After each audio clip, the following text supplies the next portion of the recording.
El tiempo pasa y nos olvidamos que alguna vez existió algo llamado repechaje. ¿Pero en verdad fue tan nefasta? Respuesta corta: ya lo veremos, pero tuvo sus momentos.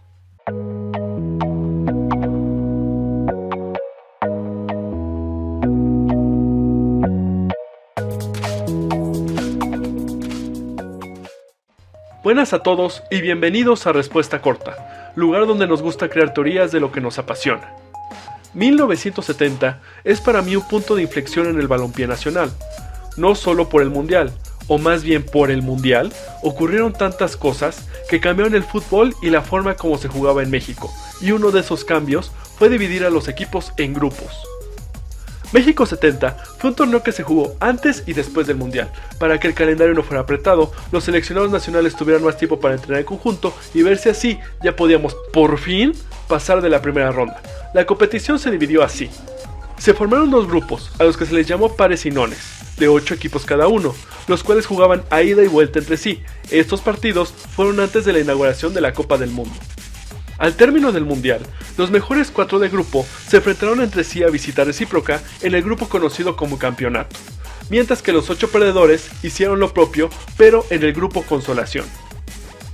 La idea gustó tanto que para la siguiente temporada los ahora 18 equipos volvieron a dividirse en dos grupos. ¿Por qué? Pues por los LOLs. Todos jugaron entre sí a partidos de ida y vuelta, y la única diferencia, además que ahora los grupos se llamaban Corsarios y Piratas, no es broma, fue que los líderes de cada sector jugaron la final, mientras que los últimos lucharon por no descender. Y en el descenso estuvo la primera llamada que nos decía que dividir a grupos no era la mejor de las ideas, ya que el Atlas era sin dudas el peor de la temporada. Pero Pachuca no era el penúltimo de la tabla, sino el compañero de grupo de los rojinegros. Pero pues a qué le importaba, era lo peorcito de la primera, así que... Pasaron las temporadas y siempre había alguien que merecía pasar, y otro que no, pero pasaba, fuera liguilla o descenso. Lo importante era cómo llamar a los grupos. Así de Corsarios y Piratas pasamos por Grupo A y Grupo 1, pares y nones, y en una ocasión se llamaron como dos grandes futbolistas mexicanos, Pirata Fuente y Juan Carreño. Para la temporada 75-76, los ahora 20 equipos se dividieron en 4 grupos de 5. La ventaja fue que dejaron de ponerles nombres a los grupos, y los últimos lugares de la tabla general serían los que se jugaría la permanencia. La desventaja fue que los que iban a liguilla eran los dos mejores de cada sector. Fue en esa época que vimos aberraciones como la de la temporada 81-82, cuando el Atlético Español quedó como segundo del grupo 3 con 33 unidades, pero desplazó a 7 equipos de la liguilla. Lo vemos en esta tabla tan bien diseñada, solo estuvo a 7 puntos del último lugar de la temporada, pero a 20 del líder de la campaña regular. Otro caso lamentable fue de la temporada 86-87, cuando Tecos y Monterrey quedaron como líderes del grupo 1, con 39 unidades, pero ambos con una diferencia de goles negativa, negándole a 3 equipos la posibilidad de jugar la fase final.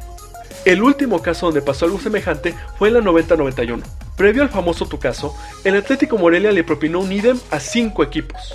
Había quedado como segundo del grupo 1 con 35 puntos y una diferencia de menos 3 goles, lo que le bastó para dejar en el camino a Tigres, con 36 puntos y menos 4 goles de diferencia, al Toluca, con 38 unidades y una diferencia de más 3, Veracruz, con 40 y más 4, Atlas, con los mismos puntos pero con 6 goles de diferencia, y finalmente el León, que hizo 41 unidades y una diferencia de 14 goles a su favor.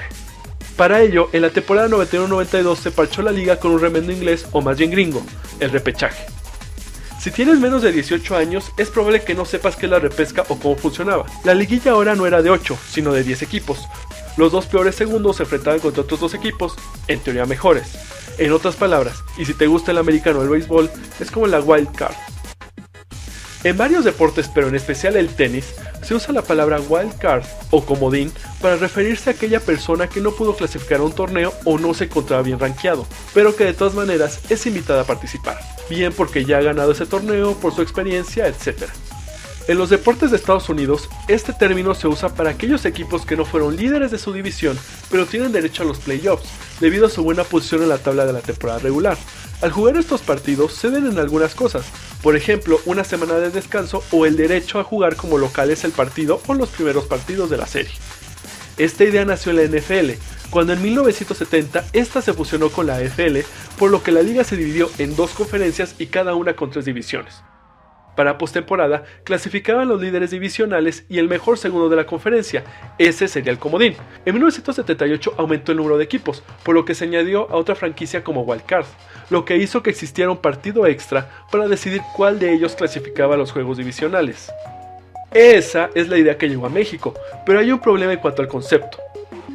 En Estados Unidos esta distribución por divisiones se debe a la posición geográfica y por razones económicas y logísticas.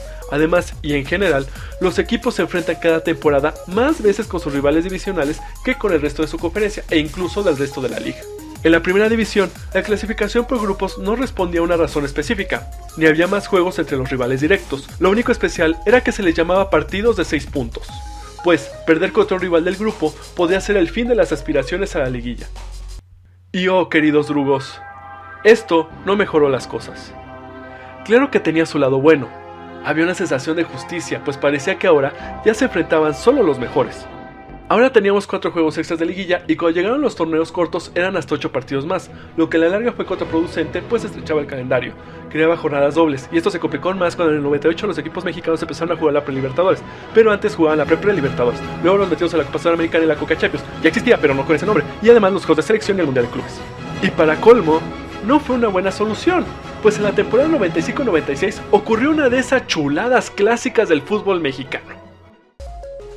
El torneo regular terminó con los grupos así: Veracruz, Tigres, Celaya, América, Cruz Azul, Monterrey, Necaxa y Atlas como primeros y segundos de grupo. Al ver la tabla general, vemos que Toros Neza quedaba fuera del repechaje, a pesar de haber sido octavo lugar en detrimento del América, que fue segundo de grupo, pero ese no fue el problema. Tampoco fue el grupo 3, donde vemos que los 4 equipos clasificaron.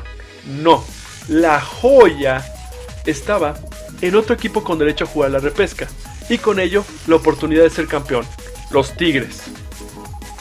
El pequeñísimo detalle es que para esos años ya se usaba la tabla porcentual como criterio para descender, y el equipo que acababa de descender eran los Tigres. O sea, que el repechaje le había dado al equipo que había perdido la categoría la oportunidad de ser campeón.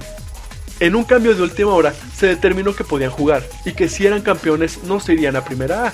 Con eso en mente derrotaron al León con un global de 5-4, pero ya en los cuartos de final cayeron contra el Necaxa 2-1, que a la postre sería el campeón en una de las finales más aburridas conocidas. De hecho, el Necaxa fue campeón por gol de visitante, pero bueno, ese es otro tema. A partir del invierno 97, el repechaje solo se llevó a cabo si era necesario, y la realidad fue que aunque generaba expectativa y una sensación de justicia, no solucionaba el problema. A pesar de ello, se mantuvo hasta el clausura 2008. El verdadero problema, es decir, dividir a los equipos en grupos, murió por fin a partir de la apertura 2011. Para terminar, me acuerdo que una vez escuché en la radio, y creo que era Enrique Burak, que la repesca era una mala solución para una mala idea. Claro que, solo es una idea. Gracias por tu visita. Si te gustó el video, ya sabes, comparte, dale like, suscríbete. Gracias de nuevo, nos vemos.